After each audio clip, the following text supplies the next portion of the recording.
जब विदा करता है तो पिता को ये लगता है मेरी बेटी को कोई कष्ट ना हो, मेरी बेटी को कोई दुख ना मिले।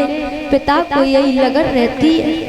जब पिता अपनी बेटी को विदा करता है, जब बेटी जाती है ससुराल में, दादा रो करके महाराज जनक रो रही है।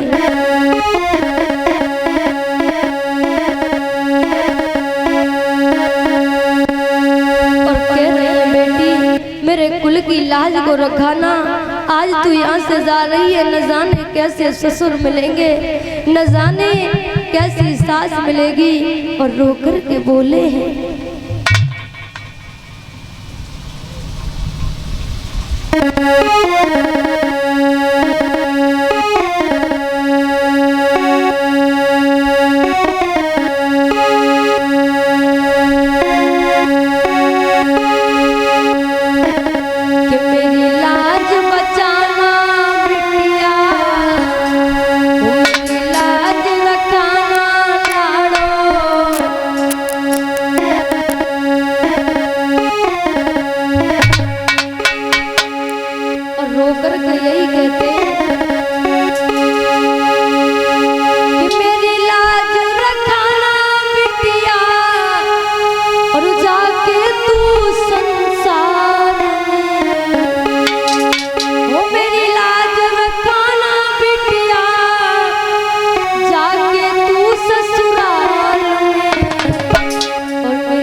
बेटी की कमी किस दिन महसूस होती है, जब वो बेटी दोबारा उस घर में वापस आती है।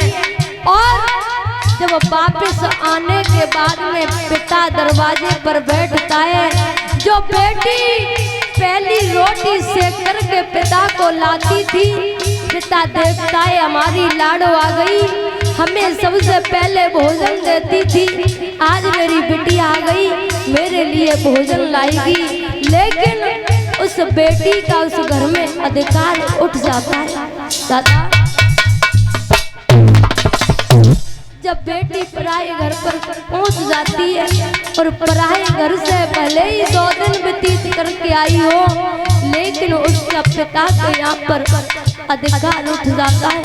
मन में विचार करती है, अगर मैंने भोजन परस के अपने पिता को दे दिया, न जाने मुझसे घर वाले क्या कहने लगे, मेरी भाभी क्या कहने लगे। बेटी यही सोचती है दादा,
महाराज दशरथ बुढ़ाई अपनी बहुओं को देख रही है, लेकिन जनक विदाई कर रही है, जनक रो रही है, बेटी आज तो हमें छोड़ के जा रही है, न जाने कैसी सास मिलेगी, ससुर मिलेंगे। तो महाराज आज सीता मैया रोई की बोली, और मैं बुजुर्गों से कहूंगी अगर अपनी आपके घर में बेटी है तो बेटी के लिए बाबुल बन के रहिए, पिता कभी मत बनिए, क्योंकि महाराज पिता में बाबुल में बहुत फर्क है, बहुत फर्क है। महाराज इस संसार में बेटी के लिए हमेशा बाबुल बन के रहो, पिता मत बन के रहो। अगर बेटी 1000 गलतियां कर दे तो महाराज उस बेटी को हृदय से लगाओ, उस बेटी का, क्योंकि बेटी एक बेटी होती है और बेटी के लिए हमेशा बाबुल बन के रहो। महाराज